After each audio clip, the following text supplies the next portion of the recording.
Hello there, this is Dr. Hall. I'm here to guide you through alterations in hematologic function for pediatrics. So let's start through our presentation here. We want to keep in mind while we're going through the presentation that it's sprinkled with several different objectives. So one of them is looking at the pathophysiology of common pediatric hematologic disorders, also incorporating family-centered care for the hematologic management of children with blood and clotting disorders, how to collaborate with health team members to provide a holistic approach to care, how to incorporate developmental principles in health promotion and maintenance of children with hematological disorders, perhaps how to create a nursing plan of care for each of the pediatric hematological disorders, educate the child and the family on pharmacological treatments and therapies associated with each disorder, how to maintain function and prevent or limit adverse consequences associated with pediatric hematological disorders, and finally, prepare home care instructions for the daily management of some of these disorders. So let's begin. We start out with a look of the blood components and talking a little bit about pathophysiology, just as a refresher, guys. So we all know that we have erythrocytes, leukocytes, thrombocytes, and plasma in our blood. Those compose the blood components. Erythrocytes are those red blood cells, RBCs. They carry oxygen and carbon dioxide through hemoglobin. Leukocytes are our white blood cells, our WBCs. They control infection and provide immunity. Granulocytes and agranulocytes. Thrombocytes are those platelets and blood clotting factors. And then plasma, of course, which is the liquid portion, and there's some other coagulation factors in there. We can see from this slide that a normal adult hemoglobin and hematocrit really doesn't occur in childhood until we reach the age of 12 to 18.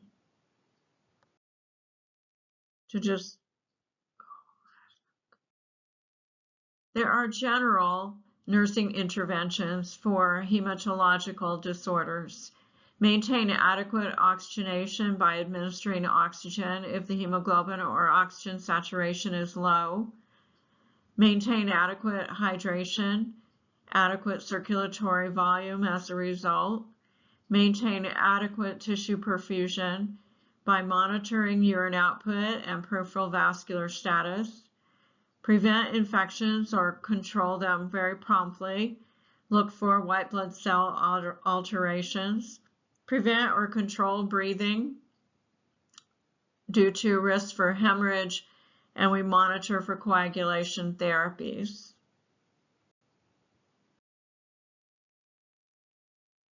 Further interventions: maintaining thermal regulation. Cold increases metabolic and oxygen demands.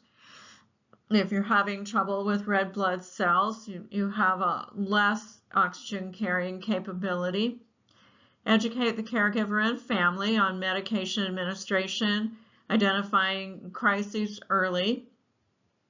Provide appropriate developmental care depending on the age of your infant or child and the effect of oxygenation. Prevent or control pain. For example, sickle cell ischemia, very painful. We'll talk about that in a few slides from now. Provide psychosocial support, those demands of care, siblings, finances, and all the rest of the family unit concerns. So our first disorder in this presentation is iron deficiency anemia. It is most common in toddlers ages 1 to 2 and adolescent girls. It's caused by inadequate iron intake, impaired iron absorption, increased iron requirements, or blood loss. Some of the symptoms: fatigue, pallor, irritability, anorexia, lethargy, And it may be asymptomatic, so the child may have iron deficiency anemia that is only detected in their lab work. What do? We treat with oral iron therapy, either liquid or pills, depending on the child's age and ability to swallow a pill. Take with vitamin C to increase absorption. Remember, vitamin C is a water-soluble vitamin, and water easily goes through the kidneys, so vitamin C, if it's attached to iron, can easily travel through the body. May stain the teeth and cause black tarry stools, something we would want to be sure that the family knew about. The next disorder is sickle cell disease. Pretty important one for this pediatric population. What is it? It's an abnormal hemoglobin gene. It's a hemoglobin S. They actually gave it an S for sickle cell. They're sickle-shaped red blood cells that clump together. If you look at the cells, red cells for someone with sickle cell disease, you'll actually see under the microscope a C-shaped cell rather than a round flat one that's concave in the middle. It is an autosomal recessive disorder, and on the next slide we'll describe that a little bit better. Can have asymptomatic carriers. Sickle cell occurs most frequently in people of African descent and less frequently in people of Hispanic, Middle Eastern, Mediterranean, and Asian descent. Hemoglobin F is protected for the first 4 to 6 months of life and then converts. Occlusion and hemolysis occur. Premature RBC death, which we can detect in lab work as low RBC counts, and you can see hemolytic anemia byproducts in the blood. What happens is there's a release of free iron and the absorption in the spleen and liver. Here's a picture of the family unit with both the parents, the female and the male, being carriers, and showing out of 4 children that one child has sickle cell disease because the carriers come together there to create that status for that little guy. But you see 2 carrier children and 1 child that is normal. Sickle cell crises are bringing kids to the hospital. Can't be managed at home, need to have oxygenation and pain management and severe hydration to clear the byproducts from the body. So when cells sickle, they break down and the byproducts are sort of clogged up inside the body. Can be triggered by hypoxia, acidosis, dehydration, fever, and hypothermia. Vaso-occlusive, including vascular circulation. There's severe pain from ischemia. Hopefully in adult health, when you studied cardiac, you were given some information about how ischemia causes pain because of lack of oxygen. There's dactylitis, splenic sequestration. This is all those byproducts that are just stuck in the body and they float through the bloodstream into the spleen. Sometimes the kids will have to have a splenectomy because they've had crises plenty of times and they have these byproducts sort of clogged up in their spleen, which will cause infection or cause the spleen to rupture and bleed. So it can be elective to have a splenectomy, sort of elective. It's required to save them from further complication. Can have silent cerebral infarcts. Neuroassessment is needed. Stroke or silent cerebral infarct assessment included. And the kids can have acute chest syndrome, which is pulmonary vessel occlusion. It does mimic pneumonia, but there are infarcts and not infiltrations, normal pneumonia. What do we do to treat this? We address the triggers, so we give isotonic fluid for dehydration, warm compresses, prevent infection, very important. Treat fevers quickly. treat the pain management, non-pharmacological if we can, with, positioning of the kid and anything that the child says helps them feel better. And also our over-the-counter non-steroidal anti-inflammatory meds, and then prescription opioids when necessary. And usually prescription opioids are given in the hospital. Also could do a bone marrow transplantation, autologous stem cell therapy, meaning giving the person's own blood back to them after it's been filtered and cleaned. And also can do cord blood transplants if it's a baby in crisis. Other treatments, hydroxyurea. However, it increases the level of fetal hemoglobin, reduces number of crises, and promotes splenic function. I should have put my how over here. It can cause neutropenia. Defoxamine, used if hemolysis results in high levels of free iron. Subcutaneous infusion is done. It's a chelating agent to bind iron. Must be used with vitamin C. Again, that water-soluble vitamin that's easily excreted through the kidney with carrying the toxic byproducts. Monitor for side effects. Could give transfusions of red blood cells. That typically does occur, and that would be in hospital also. And definitely psychosocial support from Sickle Cell Foundation, support that family. This is a child that's going to have multiple hospitalizations and go through many episodes of severe pain and not be able to necessarily walk through all of the stages of childhood development along with everyone else, their peers. Is the following statement true or false? Defoxamine should be administered with vitamin D to increase efficacy.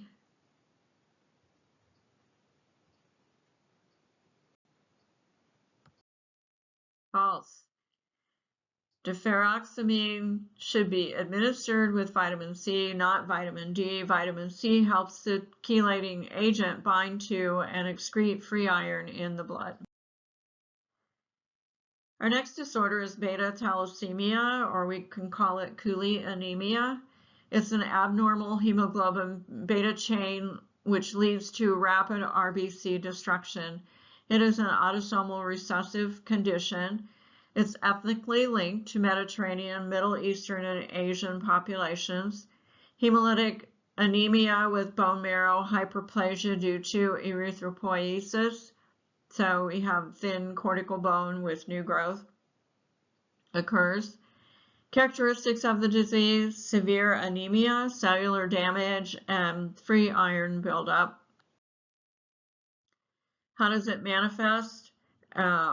We can do diagnostic imaging to look for bone malformations, osteoporosis, osteopenia, large spleen, large liver, cardiomyopathy, and short stature. Yellow or bronze skin pigmentation goes along with this. What do we do to treat it? We can transfuse with blood products. We can do chelation therapy. We can do a bone marrow transplant. And of course, we're going to monitor the effects on growth and development for our child. Here's a picture of a little one that has beta thalassemia. The picture is trying to depict pronounced cheekbone line, pronounced forehead. So, try to look closely at this. Native Americans have pronounced cheekbones, so depending on, background. Anyway, there's a good picture for you. So what do we do to treat it? Frequent blood transfusions to replace those deficient RBCs, infection control with central venous access devices, follow blood bank protocols, keep blood in the refrigerator, monitor for transfusion reactions. all of the typical, very standard precautions we have for administering blood. Chelation therapy to reduce that free iron. They are oral or IV parenteral agents. Take with vitamin C, monitor side effects, kidney damage and liver damage. So you're going to have some diagnostic studies being done here. Use a supervised care approach to improve compliance. So especially in teenagers. Maybe splenectomy, growth hormones might need to be replaced. Next disorder here is aplastic anemia. Now, the hallmark here with Fanconi anemia is pancytopenia, which we're describing here. Just know that all three blood cellular components are low or absent. So those are red blood cells, white blood cells, and platelets. Complete bone marrow suppression or failure occurs. Rich red marrow replaced with fatty yellow substance. It is congenital, again, an autosomal recessive or acquired bone marrow destruction origination. And how do we get it? It's an autoimmune response. An infection can bring it on. Chemical exposure, certain pharmacological agents, or radiation can bring that on. So if I have a child with a glioblastoma, and I'm getting, which is a brain tumor, getting radiation for that, aplastic anemia can be a byproduct, terrible byproduct. Manifestations associated with congenital aplastic anemia include skeletal defects, genitourinary deformities, sensory dysfunctions. We call them cafe au lait spots or brown spots. Cardiac defects, delayed growth and short stature, microencephaly, and intellectual disability can be present.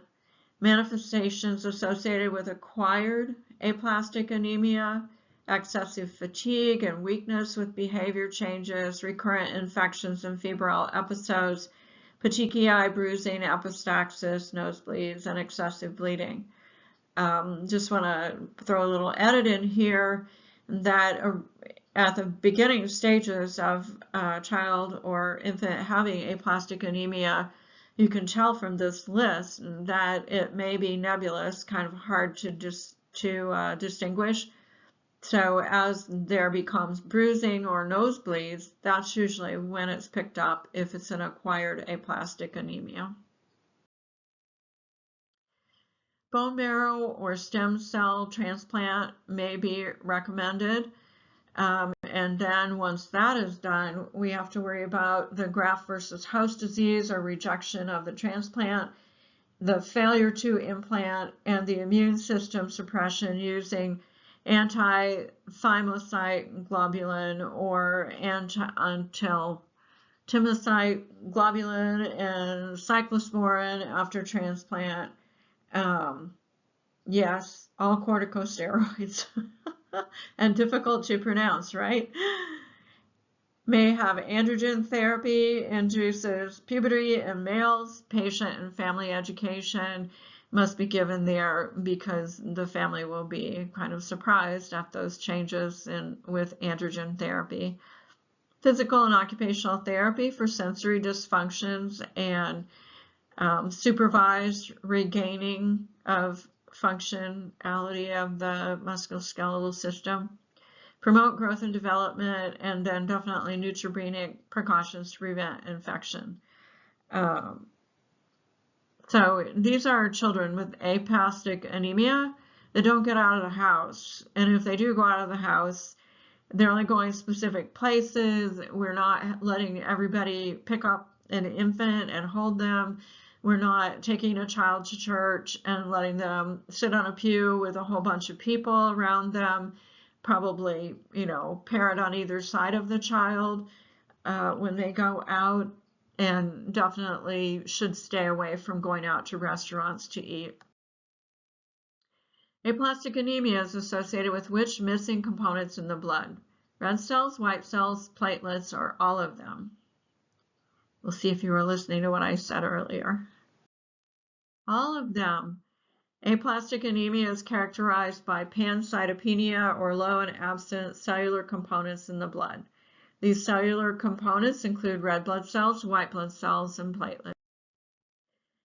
Hemophilia. So we know this as a bleeding disorder resulted in deficits of coagulation factors. It's typically inherited by sons of mothers who carry the trait. Fathers may be affected, so if there's a mating of a male who has hemophilia and a female who's a carrier, genetic counseling may suggest that they not mate. So there are different classifications. Hemophilia A is classic hemophilia. Factor VIII is deficient. It's X-linked recessive disorder to men and most common form. Hemophilia B, we call it the Christmas disease or factor IX disorder. So what does it look like? Spontaneous or traumatic bleeding. So if children fall down all the time, right? If you have kids, they've got bruises everywhere that you don't know how they got them. But with hemophilia, if I have hemophilia and I bump my knee, then my knee might swell up 3 times the size of my knee joint because I just bleed in there easily. Severity ranges from mild to severe. Bleeding can be external or internal after injury. Can also have bleeding within tissues and joints from normal activity, just throwing a ball, running, etc.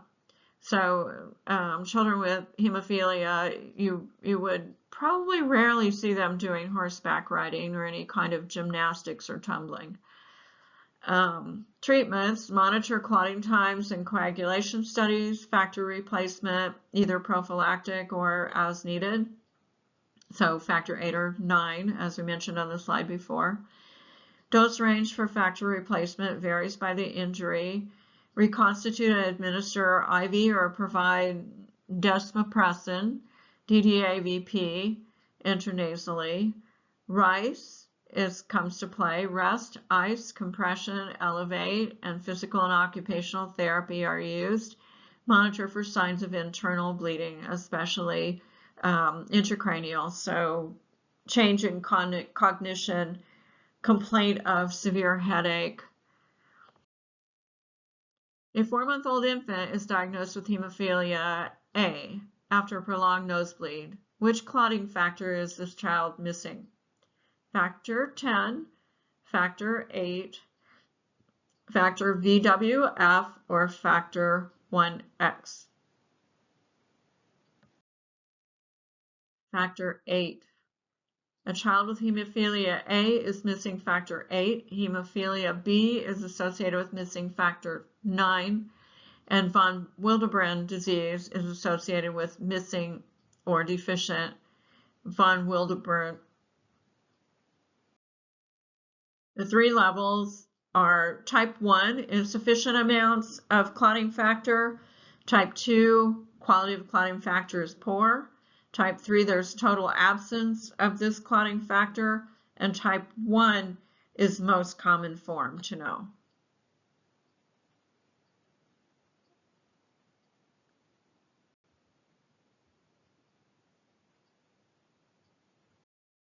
What does von Willebrand disease look like? They'll have mucosal bleeding, epistaxis, nosebleeds, large bruising, menorrhagia, and telangiectasis, hematorosis if severe.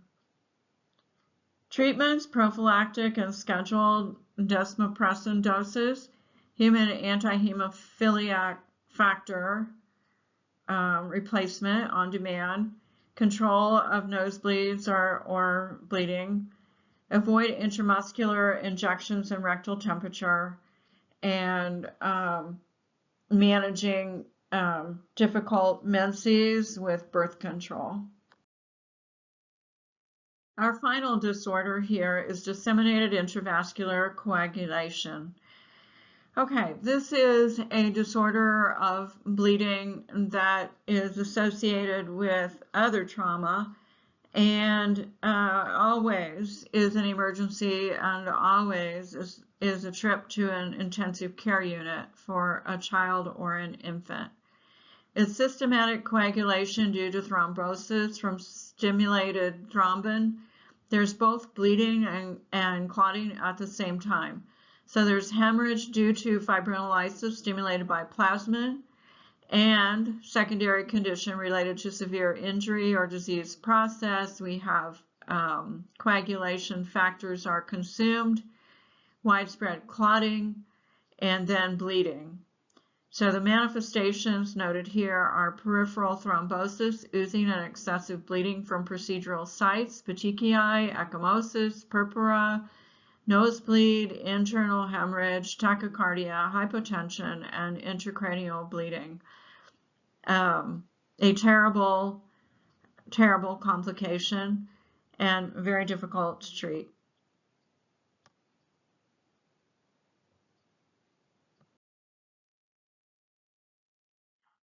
So what are the treatments? We focus on maintaining oxygenation and tissue perfusion, administer heparin or low molecular weight heparin, correct the acidosis associated with tissue damage. So do recall that when muscle is damaged, it creates a state of acidosis in the body. Replace depleted coagulation factors, so platelets, fresh frozen plasma, cryoprecipitate. There's ongoing assessment for signs of microvascular clot formation and emboli. Treat the disease or injury that led to DIC and will likely continue on anticoagulant after discharge. Needs to be patient and family teaching. What these slides don't say is that this is severe and that clotting can, and typically does, have the patient lose limbs, fingers, toes, ears, tip of the nose, because of that coagulation that is uncontrolled. And so DIC can be survived, but it's survived typically with some very devastating complications. Okay, I see we're on slide 31 here. That's the end of our presentation on hematological disorders for pediatrics. I hope this has been in some way helpful. Dr. Hall signing out.